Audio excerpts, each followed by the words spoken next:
할렐루야. 하나님의 말씀은 누가복음 17장 오늘은 20절에서 마지막 30절까지 읽도록 하겠습니다. 누가복음 17장 20절에서 37절까지의 말씀, 제가 한 절, 여러분 한 절, 마지막 37절은 같이 합독하도록 하겠습니다. 바리새인들이 하나님 나라가 어느 때에 임하나이까 묻거늘 예수께서 대답하여 이르시되 하나님 나라는 볼 수 있게 임하는 것이 아니요 또 여기 있다 저기 있다가도 못하리니 하나님 나라는 너희 안에 있느니라. 또 제자들에게 이르시되 때가 이르리니 너희가 인자의 날 하루를 보고자 하되 보지 못하리라. 사람이 너희에게 말하되 보라 저기 있다 보라 여기 있다리라. 그러나 너희는 가지도 말고 따르지도 말라. 번개가 하늘 아래 이쪽에서 번쩍이요 하늘 아래 저쪽까지 비침같이 인자도 자기의 날에 그러하리라. 그러나 그가 먼저 많은 고난을 받으며 이 세대에게 버림받아야 할지니라. 노아의 때에 된 것 같이 인자의 때에도 그러하리라. 노아가 방주에 들어가던 날까지 사람들이 먹고 마시고 장가들고 시가더니 홍수가 나서 그들을 다 멸망시켰으며 또 롯의 때와 같으니 사람들이 먹고 마시고 사고 팔고 심고 집을 짓더니 롯이 소돔에게서 나가던 날에 하늘로부터 불과 유황이 비오듯 하여 그들을 멸망시켰느니라. 인자가 나타나는 날에도 이러하리라. 그날에 만일 사람이 지붕 위에 있고 그의 사관이 그 집 안에 있으면 그것을 가지러 내려가지 말 것이요 밭에 있는 자도 그와 같이 뒤로 돌이키지 말 것이니라. 롯의 처를 기억하라. 무릇 자기 목숨을 부전하고자 하는 자는 잃을 것이요 잃는 자는 살리리라. 내가 너희에게 이르노니 그 밤에 둘이 한 자리에 누워 있음에 하나는 데려감을 얻고 하나는 버려둠을 당할 것이요 두 여자가 함께 맷돌을 갈고 있음에 하나는 데려감을 얻고 하나는 버려둠을 당할 것이니라. 37절 같이 읽겠습니다. 그들이 대답하여 이르되 주여 어디 오니까? 이르시되 죽음 있는 곳에는 독수리가 모이느니라 하시니라. 오늘 말씀의 제목은 지난주와 마찬가지로 내 주 예수 모신 곳이 그 어디나 하늘나라, 두 번째 시간으로 말씀 나누도록 하겠습니다. 시간에 이 본문을 가지고 우리가 내 주 예수 모신 곳이 그 어디나 하늘나라라는 제목으로 말씀을 증거했고요. 오늘도 같은 본문을 가지고 하나님 나라에 대해서 말씀을 나누도록 하겠습니다. 그 전에 지난 시간에 나눈 말씀을 짧게 복습하면서 오늘 말씀을 이어가 보도록 하겠습니다. 예수님이 예루살렘에 가시기 위해서 사마리아를 거쳐 가시는 도중에 한 마을에서 나병 환자 10명을 치유하신 사건이 있었습니다. 예수님은 분명 나병 환자 10명을 고치셨는데 그 중에 이방인이 사마리아 한 명만 돌아와서 예수님께 영광을 돌리는 사건이 일어났습니다. 그리고 그 사건 다음에 이어지는 내용이 바로 바리새인들이 하나님 나라에 관한 질문이었죠. 바리새인을 비롯한 모든 유대인들은 메시아가 오시기를 학수고대하던 사람들이었어요. 특히 그 중에 바리새인들은 하나님 말씀이라면 목숨을 걸고 섬겼던 사람들입니다. 그들이 기다리던 메시아는 지난 시간에 말씀드린 것처럼 유대 민족을 위한 메시아입니다. 그래서 메시아가 오시기만 하면 로마를 뒤집어 엎고 예전의 다윗 왕국의 영광을 되찾게 될 것이라고 믿고 있었습니다. 다시 말해서 지금은 비록 로마의 지배를 받으며 로마의 식민지의 삶을 살고 있지만 메시아가 오시기만 하면 이스라엘이 다윗이 다스리던 왕국처럼 다시 세계 만방에 우뚝 서서 모든 이방 국가를 심판하고 그들 위에 군림하는 이스라엘로 세워질 것으로 그들은 믿고 있었던 것입니다. 그런데 예수님이 그들의 기대를 무너뜨리시는데 그것이 하나님 나라는 볼 수 있게 임하는 것이 아니라는 것입니다. 다시 말해 메시아가 온다 해도 너희들이 생각하는 그런 이스라엘은 없다라고 말씀하고 계시는 거예요. 그러면서 예수님이 뭐라고 말씀하세요? 하나님 나라는 바로 너희 앞에 있는 나다. 너희 안에 계시니라. 바로 너희 안에 있는 내가 하나님 나라다라고 당신이 하나님 나라이심을 직접적으로 그들 가운데 증거하시죠. 너희 가운데 서 있는 내가 바로 하나님 나라야. 그렇게 예수님은 당신의 정체를 드러내시는 것입니다. 그러니까 바리새인들이 원하는 하나님 나라가 아닌 그들 앞에 서 계신 초라한 예수님에 의한 하나님 나라, 바리새인들이 보고 싶었던 천군 천사를 거느리고 구름 타고 오시는 그런 메시아가 아니라 그들 가운데 서 계신 볼품없는 당신이 하나님 나라라고 말씀하고 계시는 거예요. 그러면서 예수님은 뭐라고 말씀하세요? 하나님 나라는 여기 있다 저기 있다 못하리니. 여러분, 이게 무슨 말이에요?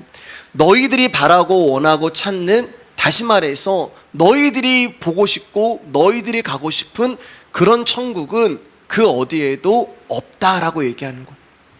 예를 들면 우리가 천국 가면은 막 보석길이 막 박혀 있고 금은보화로 막 치장돼 있고, 여러분들이 이 땅에서 건축하면은 내 이름으로 막 벽돌이 막 올라가고, 그런 하나님 나라 없다는 거예요.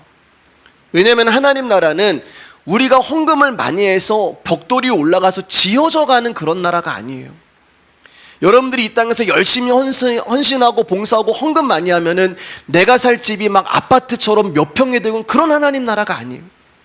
내가 이 땅에서 무언가를 해가지고 만들어져 가는 하나님 나라가 아니라, 하나님 나라는 이미 완성되고 완전한 하나님 나라란 말입니다. 그리고 그 완전하시고 완성된 하나님 나라가 누구라고요?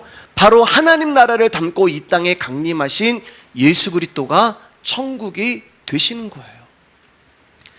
복음서를 묻는 바리새인들이 예수님을 향하여 이렇게 이야기합니다. 야, 네가 하나님의 아들이라고? 내가 너의 출신을 아는데 너의 아버지는 목수고 너의 어머니는 과부고 너희 고향이 어디고, 즉 목수아비와 과부 어미를 둔 볼품없고 초라하기 짝이 없는 나사렛 촌뜨기 주제에 감히 네가 메시아고 네가 하나님의 아들이라고 어디서 사기를 치고 약을 파느냐, 이런 말을 해요. 이처럼 그들은 예수님이 하나님 나라요, 하나님 나라를 담고 오신 성자 하나님인 것을 상상조차 못한 것입니다. 그러니까 누구보다 하나님을 잘 섬긴다는 바리새인들을 위시하여 모든 이스라엘이 생각하는 하나님 나라는 그들 눈에 보이는 가시적인 나라, 현세적인 인간들의 바람이 이루어지는 그들만의 천국을 바라보고 있었던 사람들이에요. 그래서 예수님을 따라다니기 시작합니다.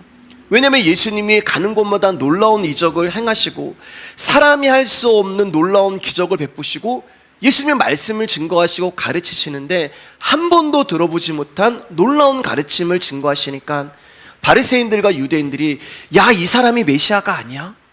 이 사람이 성경에 예언하고 선지자가 말한 그런 메시아가 아니야? 라고 기대를 하며 예수님을 따라다녔는데, 아니, 이것은 시간이 갈수록 그들의 기대를 무너뜨리는 말씀을 예수님이 하시고, 성경에서 말씀하시는 금지된 사람들, 저주받은 사람들과 죄인들과 부정한 자들과 함께 심지어 식사까지 하시고, 자신은 사람들에게 버림받아야 하고 이제 십자가에서 죽어야 한다고 말씀하시고, 죽으시면 안 되거든요.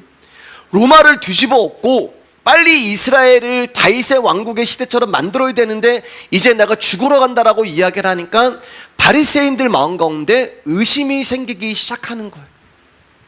더군다나 뭐라고 얘기해요? 누구보다 하나님을 잘 섬기고 하나님 말씀을 잘 따르는 자신들을 향하여서 예수님이 이 독사의 쉐이들아, 제가 이제 그 단어를 쓸 수 없어서 독사의 자식들아, 이렇게 욕을 하니까 바리새인들이 예수님에 향하여서 실망이 되고 의심이 되고 예수님을 이제 하나님의 아들이 아니라고 부정을 하게 되는 거예요. 근데 2주 전에 무슨 사건이 있었어요? 저주받은 문둥병자, 그것도 부정한 사마리아 사람을 고치시고, 그 사마리아 사람이 예수님께 돌아와서 하나님께 감사하고 하나님께 찬송하는 모습을 보니까 참고 있었던 바리새인들이 씩씩거리면서, 왜냐면은 부정한 사마리아가 하나님의 이름을 부르는 것조차 이들은 용납이 안 됐거든요. 그러니까 예수님을 찾아와서 예수님을 가운데 딱 세워놓고 묻는 거예요. 네가 진짜 메시아가 맞냐? 네가 진짜 하나님의 아들이 맞냐? 네가 그렇게 성경을 잘 아냐? 그러면 하나님 나라가 언제 오냐?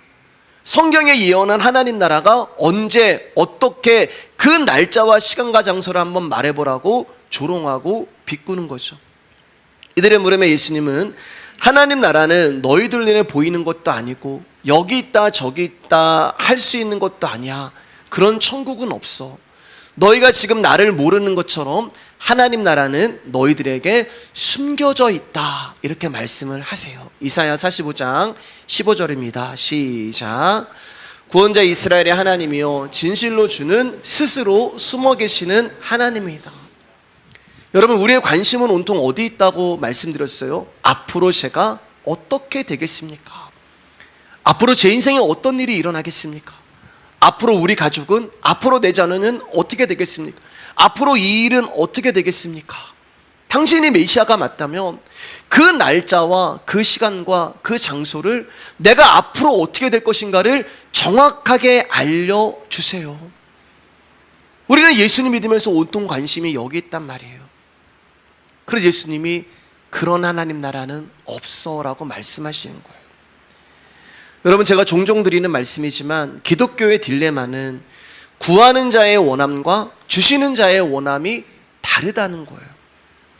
같은 언어를 쓰는데 말이 안 통해요. 여러분, 이거 이해가 되시나요?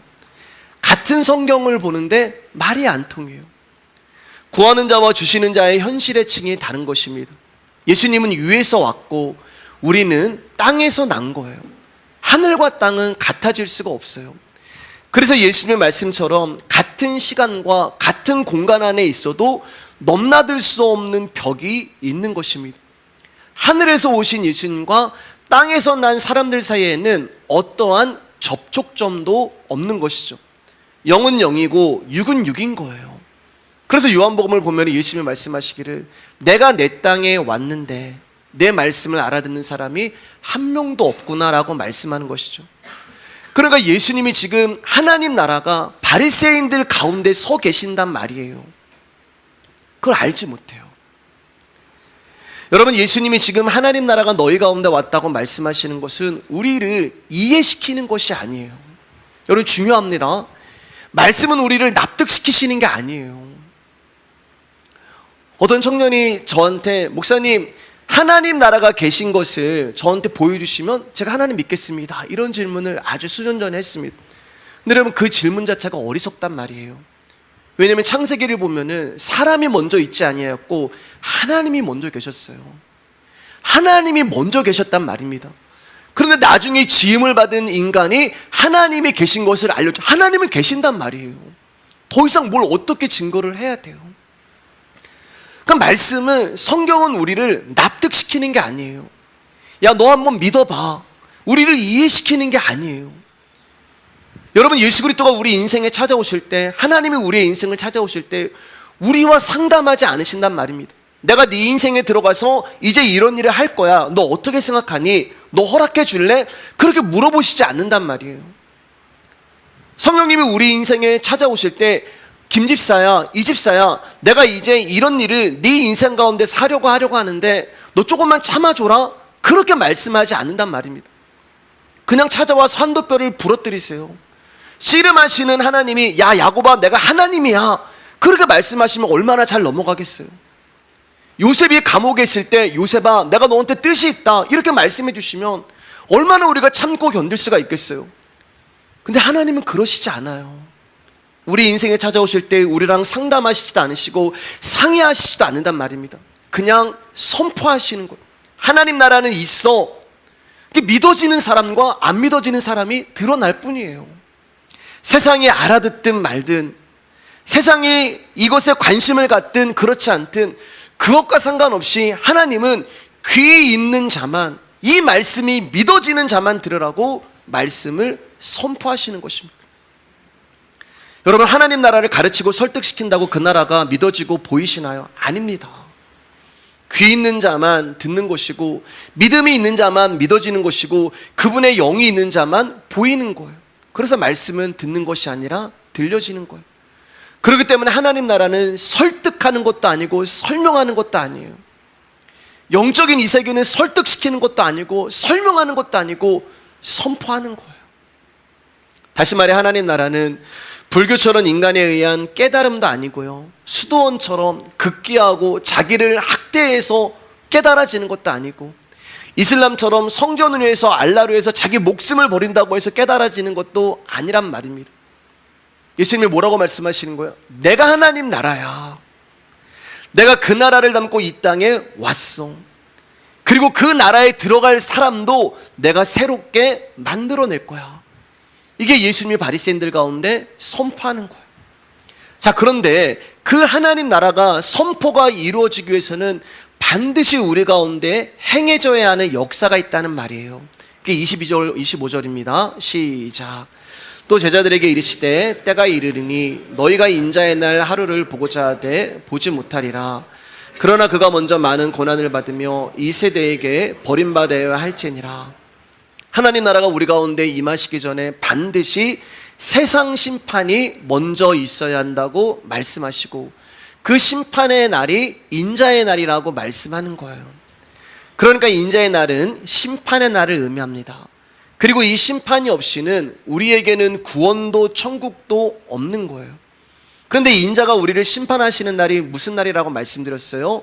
바로 예수 그리스도가 십자가에 죽으시는 날이에요. 십자가에서 예수님이 죽으심으로 우리를 향한 심판과 구원이 이루어진 것입니다. 그래서 예수님이 제자들에게 너희는 세상이 굴복하는 하나님의 영광으로 임하는 인자의 날을 보고 싶어 하지만 아니다. 그러한 인자의 날보다 먼저 있어야 할 중요한 사건이 있는데, 그것은 먼저 인자가 많은 고난을 받고 사람들에게 버림을 받아야 한다며 당신의 십자가를 말씀하고 계시는 거예요. 그리고 이 날을 히브리서에서는 아들로 인한 마지막 날이라고 분명하게 말씀을 하신 것입니다. 2000년 전에 이미 마지막이 왔고 2000년 전에 이미 심판이 이루어진 것이고, 저와 여러분들은 종말을 살아가고 있는 거예요. 그래서 저와 여러분에게 중요한 것은 언제가 종말입니까? 언제가 이 세계의 마지막이 옵니까? 그런 게 관심 갖는 것이 아니라 예수님이 누구인지, 인자가 누구인지에 대해서 관심을 가져야 한다고 말씀을 드린 거예요. 왜냐하면 우리가 인자가 누구인지 알지 못하면 구원도 하나님 나라가 무엇인지도 알 수 없기 때문에 그렇습니다. 다시 말해서 예수님이 누구인가 알지 못하면 하나님을 알 수 없다는 거예요. 그래서 빌립이 예수님으로부터 내가 이렇게 너와 함께 오래 있었는데 네가 나를 알지 못하는구나라는 책망을 받은 것입니다. 이처럼 제자들 역시 하나님 나라의 통치를 이해하지 못했다는 거예요. 그렇기 때문에 예수님의 십자가의 죽음도 이해할 수 없었던 것입니다. 예수님의 죽으심은 자기 백성을 죄의 세력으로부터 구출하기 위한 강력한 통치의 행위가 되는 것입니다. 하지만 제자들은 죄의 세력에 붙들려 있는 자신들의 실상을 보지 못했기 때문에 예수님의 고난과 죽으심이 곧 악한 세력에 대한 예수님의 승리이며 구원의 역사라는 것을 보지 못했던 거예요. 자, 그러면 왜 제자들은 그 수많은 시간을 예수님과 동고동락했음에도 불구하고 예수님이 말씀하시는 인자의 날이 무슨 날인가를 알지 못하고 하나님 나라가 무슨 날인가를 알지 못했을까요? 그것은 저와 여러분도 마찬가지인데요, 바로 우리의 일상 때문인 것입니다. 26절에서 30절입니다. 시작. 노아의 때에 된 것과 같이 인자의 때에도 그러하리라. 노아가 방주에 들어가던 날까지 사람들이 먹고 마시고 장가들고 시집가더니 홍수가 나서 그들을 다 멸망시켰으며, 또 룻의 때와 같으리니 사람들이 먹고 마시고 사고 팔고 심고 집을 짓더니 룻이 소돔에서 나가던 날에 하늘로부터 불과 유황이 비오듯하여 그들을 멸망시켰느니라. 인자가 나타나는 날에도 이러하리라. 노아의 때의 홍수로 이생의 심판이 임했고 룻이 살던 소돔과 고모라에는 불과 유황으로 심판이 찾아왔어요. 그런데 심판이 찾아오는 그때 노아의 때를 살아가던 사람들과 소돔과 고모라를 살아가던 사람들이 했던 일이 동일한 것이 있는데, 그게 뭐냐면 먹고 마시고 장가들고 시집가고 집을 지으며 살았다는 거예요. 먹고 마시고 장가들고 시집가고 집 사는 거, 여러분 이것을 뭐라고 얘기해요? 우리의 일상이 되는 거예요. 일상을 산 거예요. 여러분, 일상을 산 것이 죄인가요? 일상을 살아가는 것이 나쁜 것인가요? 먹고 마시는 것은 죄도 아니고 장가들고 시집가고 집 사는 거, 여러분 그것은 나쁜 것이 아니에요. 우리 같은 본문을 다루고 있는 마태복음 보겠습니다. 시작. 노아의 때와 같이 인자의 임함도 그러하리라. 홍수 전에 노아가 방주에 들어가던 날까지 사람들이 먹고 마시고 장가들고 시집가고 있으면서 홍수가 나서 그들을 다 멸하기까지 깨닫지 못하였으니 인자의 임함도 이와 같으리라. 그때 두 사람이 밭에 있음에 한 사람은 데려가고 한 사람은 버려둠을 당할 것이요 두 여자가 맷돌질을 하고 있음에 한 사람은 데려가고 한 사람은 버려둠을 당할 것이니라. 우리는 예수님이 이 땅에 재림하실 때 예배당에 모여서 기도하다가 혹은 예배를 드리다가 혹은 찬송을 부르다가 혹은 착한 일을 하다가 주님의 재림을 맞이하면 좋겠다라고 하는 아주 얄팍한 잔머리를 굴립니다. 죄송합니다. 여러분 이렇게 표현했어요. 그런데 여기 보시면 사람들이 인자의 날에 뭘 하고 있었어요? 예배당에 있었다는 사람이 한 사람도 없잖아요. 둘 다 밭에서 일을 하고 있었고 둘 다 맷돌을 갈고 있었어요. 장가를 가고 시집을 가고 먹고 마시고 집을 사고 있었어요. 여러분 여기 어떤 사람도 열심히 예배드리다가 인자의 날을 맞이했다, 열심히 찬송하고 기도하다가 인자의 날을 맞이했다라고 한 사람이 한 사람도 없어요. 이 사람들이 한 것은 전부 일상을 살아간 것입니다. 그리고 이것은 죄도 아니고 나쁜 것도 아니에요. 여러분 만약에 이것이 죄라면 저와 여러분들은 전부 어디 산에 들어가서 아무것도 하지 아니하고 공동체 생활하면서 하늘만 쳐다보고 있어야 하는 거예요. 무슨 말이냐? 노아의 때나 지금 저와 여러분들이 살아가는 이 시대나 마찬가지라는 거예요. 그렇잖아요 여러분. 저와 여러분도 일을 해야 합니다. 직장을 다녀야 해요. 저와 여러분도 먹어야 하고 마셔야 하고 시집도 가야 하고 장가도 가야 하고 돈도 벌어야 하고 집도 사야 하고 우리 역시 날마다 살아가야 하는 일상이 있다는 거예요. 자, 그런데 왜 노아와 그의 8 식구만 구원을 받았냐는 거예요. 그럼 노아는 일상을 안 살아갔을까요? 아니요. 노아도 먹고 마셨습니다. 노아도 가족을 위해서 가장으로서 열심히 일을 했단 말이에요. 그런데 왜 인자의 날에 노아와 그의 가족들만 홍수 심판에서 살아남고 다른 모든 사람들은 다 사망에 처하게 됐냐는 거예요. 그 이유가 무엇일까요?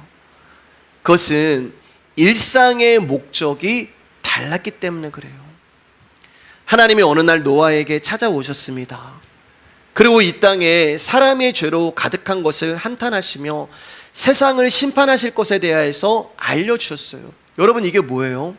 하나님이 노아에게 와서 야, 이 땅이 죄로 너무 관영해서 내가 이 땅을 심판하겠다라고 당신의 마음을 노아에게 알려주시고 계시는 것이 바로 저와 여러분들이 듣고 있는 복음이란 말이에요. 하나님의 뜻과 하나님의 마음을 알려주시는 것이 바로 지금 이 자리에서 선포되고 있는 말씀이라는 거예요. 그런데 노아가 이 말씀을 듣고 자기 삶의 이유와 목적이 바뀌었단 말이에요. 전에는 먹고 마시고 시집가고 장가가는 것이 내 일상이었고 그것이 내 인생의 목적이었어요. 내가 이 땅에서 내 이름을 내고 내가 이 땅에서 정말 30평, 40평, 50평짜리 아파트 사고 내가 돈도 많이 벌어가지고 내가 노후도 잘 준비하고 내 자식들 성공하고 그게 내가 살아가는 이유의 목적이오고 내 인생의 전부였단 말입니다. 그런데 어느 날 하나님이 나를 찾아오셨어요. 그리고 알려주신 심판이 있어. 마지막이 있어. 노아야, 이 땅이 전부가 아니라 하나님 나라가 있어. 당신의 뜻과 마음을 노아에게 말씀으로 알려주시는 거예요. 전에는 노아 역시 맷돌 가는 것이 삶의 목적이었고 밭 가는 것이 삶의 이유였고 먹고 마시고 시집가고 장가가는 것이 그의 전부였단 말입니다. 그런데 하나님의 말씀을 듣고서 노아가 살아가는 이유와 목적이 바뀌는데 그게 뭘로 바뀌는 거예요? 방주 만드는 걸로 바뀌는 거예요. 여전히 같은 일상을 살아가요. 여전히 같은 삶을 살아갑니다. 여전히 먹고 마시고 일을 하면서 장가가고 시집가고 집을 사요. 그런데 노아가 인생을 살아가는 목적이 달라졌단 말이에요. 이해가 되시나요, 여러분? 같은 일상을 살아가는데 삶의 이유가 다른 것입니다. 그러니까 방주가 삶의 목적이 되는 노아는 구원을 받지만 일상이 삶의 목적이 되는 사람들은 심판을 받는다고 말씀하고 계시는 거예요. 여러분, 사람들이 비도 오지 아니하는 날에 열심히 방주를 짓고 있는 노아를 보면서 어떤 마음이 들겠어요? 저 바보 멍충이 아니야? 바다도 아니고 산에다가 배를 짓고 있는 노아를 보면서 어떤 마음이 들겠어요? 저 미친 사람 아니야? 그렇게 노아를 평가했을 거예요. 심판을 알지 못하고 먹고 마시고 장가들고 시집가고 집 짓는 것이 삶의 전부였던 사람들에게는 노아가 방주를 짓는 모습이 바보, 멍청이, 조롱의 대상이었을 뿐이에요. 왜 여러분? 돈이 되지 않잖아요. 양식이 되지 않잖아요. 돈도 되지 않고 양식도 되지 않은 일에 힘을 쏟고 있는 노아가 어리석게 보였을 것입니다. 근데 우리가 듣고 있는 복음이 그렇잖아요. 여러분, 우리가 매주 이 예배당에서 듣고 있는 말씀이 그렇잖아요. 바보 같은 짓 아닙니까? 미친 짓 아닙니까? 세상 사람들까지 갈 필요가 없어요. 교회를 다닌다고 하는 자들한테도 이 복음은 미련하고 답답한 거예요. 여러분, 솔직히 그렇잖아요. 여러분, 지금 듣고 있는 심판의 이야기가 나에게 돈을 주는 것도 아니에요. 여러분, 매주 듣고 있는 예수 그리스도의 이야기가 나의 인생 가운데 무슨 이득을 주는 것이 아니란 말입니다. 여러분, 예수 그리스도의 십자가가 우리가 일상을 살아가는데 돈 10원 주신 것도 없고 너 잘되라고 나를 지름길로 인도해 주는 것도 없단 말입니다. 우리가 먹고 마시고 시집 가고 장학 가는데 예수님의 십자가의 복음은 아무 상관이 없어요. 그게 방주란 말이에요. 아무런 도움도 안 되고 아무짝에도 쓸모없는 방주가 바로 우리가 듣고 있는 말씀이 되는 거예요. 복음은 이처럼 이 생에서 바다도 아닌 산에 방주를 짓고 있고 비 한 방울 내리지 않는 날에 홍수로 세상이 심판을 당한다는 노아의 바보 같은 삶을 살아내는 것과 같은 것이 복음으로 사는 거예요. 그런데 그 바보가 되는 것이 바로 이 생에서 믿음으로 사는 거란 말입니다. 여러분, 만약 홍수 심판을 예고하신 하나님의 말씀이 거짓이었다면 노아는 분명 미친 짓을 하는 게 맞아요. 그러나 하나님의 말씀은 반드시 이루어지고 하나님의 나라가 있다는 것이 반드시 있다면 노아는 누구보다 가장 지혜로운 길을 가고 있는 것입니다. 그렇기 때문에 저와 여러분들이 믿음을 보이며 살아야 하는 거예요. 왜 여러분? 하나님 나라는 반드시 존재하기 때문에 그렇습니다. 그래서 심판받아 마땅한 나에게 은혜를 베푸시고 구원을 주신 예수님이 누구이신가를 보여주는 삶이 저와 여러분들이 이 땅에서 방주를 짓는 삶이란 말이에요. 저와 여러분들이 십자가 복음 붙들고 이 생에서 살아가는 것이 이 세상 사람들 가운데 저 미친 짓 아니야? 아니, 저 십자가 복음이 뭐라고 매주 수요일마다 매주 주일마다 가서 저 가서 무슨 말씀 듣는 거야? 그런 삶이 여러분의 이 땅 가운데 있는 사람들보다 평가를 받을 때 그게 내가 믿음으로 살아가는 방주의 삶을 짓고 있는 삶이란 말이에요. 여러분, 방주를 만드는 노아에게 먹고 마시고 장가들고 시집가는 것이 전부였을까요? 먹고 마시고 시집가고 장가가고 집 짓는 것이 과연 노아를 행복하게 해줬을까요? 하나님이 찾아오시기 전에는 아마 그 삶이 행복했을 거예요. 왜냐하면 그게 내 인생의 목적이었기 때문에. 그런데 어느 날 하나님이 찾아오셔서 이 땅의 심판을 말씀해 주셨는데 그 말씀을 들은 노아가 정말 이 땅에다가 희망을 갖고 살았을까요? 야, 이 땅에는 심판이 있어. 이 땅은 마지막이 있어. 너 예수 그리스도가 아니면은 너는 천국 가지 못해. 이런 이야기를 하나님으로부터 들었을 때 여러분, 그의 인생의 삶의 이유와 목적이 정말 이 땅에 돈이 되고 이 땅에 인기가 되고 이 땅에 명예가 됐겠냐고요. 하나님이 에녹을 데리고 가서 하나님 나라를 보여주셨단 말이에요. 천국을 보여주셨어요. 여러분, 그 에녹에게 이 땅에서 땅 사고 집 크게 짓고 그것이 그에게 소망이 됐겠냐고요. 우리가 듣고 있는 말씀이 그런 거란 말입니다. 우리가 듣고 있는 하나님의 말씀이 하나님 나라와 예수 그리스도로 주어지는 그 구원이 무엇인가를 우리가 듣고 있는 것. 그렇기 때문에 노아는 이 땅의 삶을 통해서 행복을 이루려고 하지 않은 거예요. 여러분, 먹고 마시며 시집가고 장가가는 것이 잘못된 것이 아니에요. 그러나 그것을 나의 행복의 조건으로 여기면 그것이 잘못이 되는 것입니다. 왜냐하면 땅의 일로 인하여 예수님이 오셔서 행하신 일에 관심을 두지 않을 것이고 자신이 원하는 행복을 이루기 위해 예수님을 구하고 찾고 두드릴 것이기 때문에 그래요. 이 모습이 바로 바리새인들이 원했던 하나님 나라였단 말입니다. 31절입니다. 시작. 그날에 만일 사람이 지붕에 있고 그의 사간이 그 집안에 있으면 그것을 가지러 내려가지 말 것이요 밭에 있는 자도 그와 같이 뒤로 돌이키지 말 것이니리.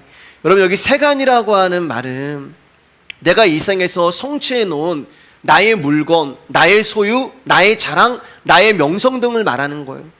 근데 마지막 날에 거기에 미련 두지 말라고 말씀하는 거예요. 마치 룻의 아내가 소돔과 고모라를 돌아보잖아요. 하나님이 돌아보지 말랐는데 왜 돌아보지 말라고 말씀하시고 왜 세간을 가지러 내려가지 말라고 말씀하셨을까요?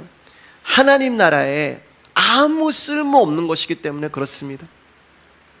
여러분, 우리는 이 땅에서 예수 그리스도의 십자가만 붙들고 있으면 됩니다. 다른 것은 다 멸망에 가증한 것들이에요. 그런 것들에 속지 마시길 바랍니다.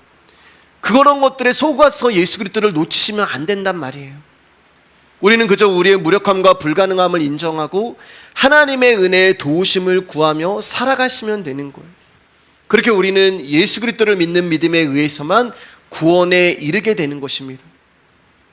그러면 하나님이 노아에게 방주를 만들라고 얘기했을 때 그 방주에는 돛도 없었고요, 닷도 없었고요, 방향키도 없었어요. 네. 무슨 말이에요, 여러분? 노아 마음대로 방주가 가지 않는단 말이에요.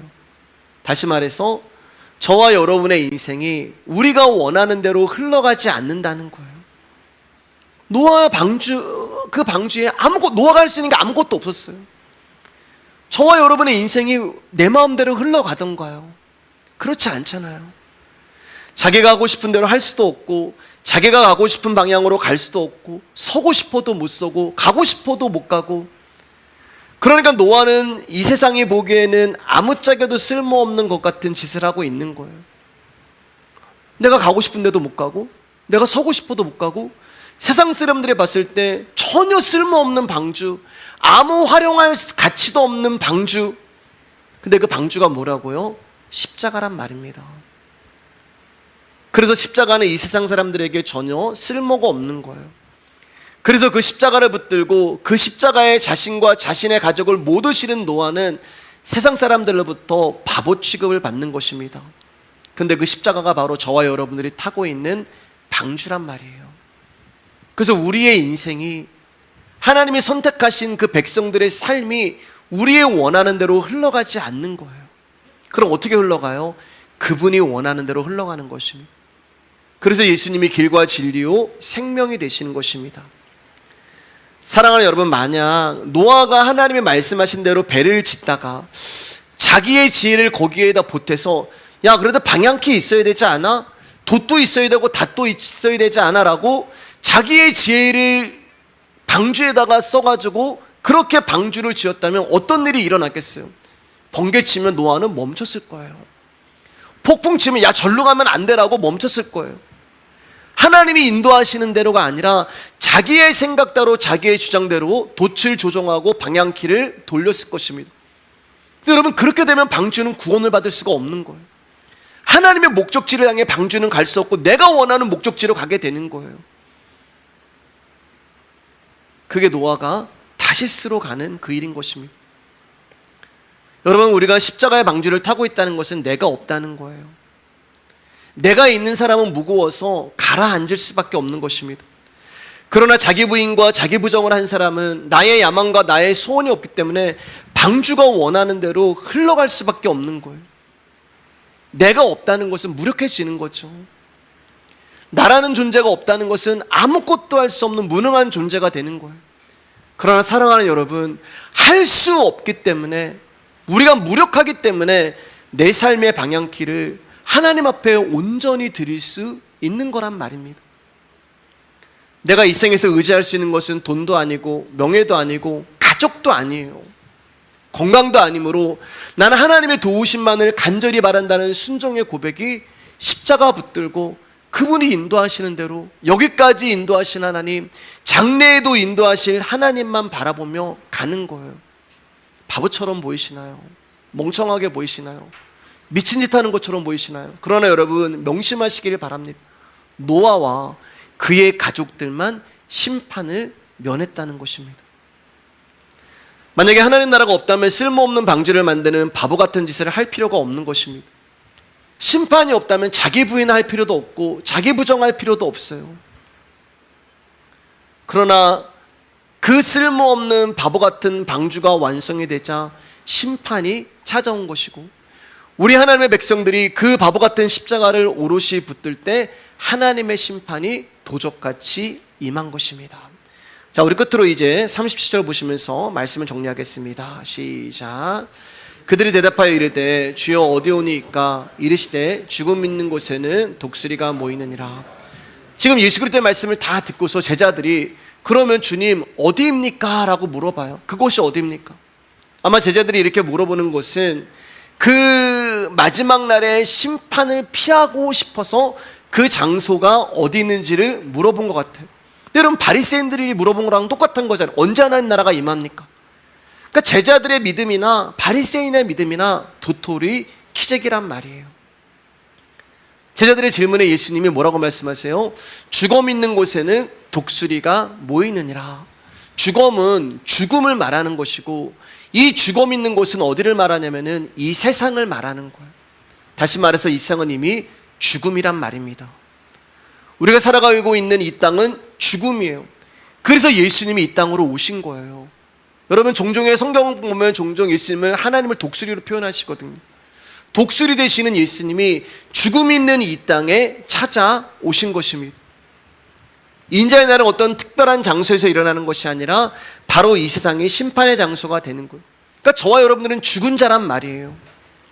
근데 죽어있는 저와 여러분들이 생명을 얻고 그분의 말씀을 지금 듣고 있는 것은, 우리가 살 수 있는 이유는 그 독수리 되시는 예수 그리스도가 죽어있는 나를 찾아오셨기 때문에 그래요.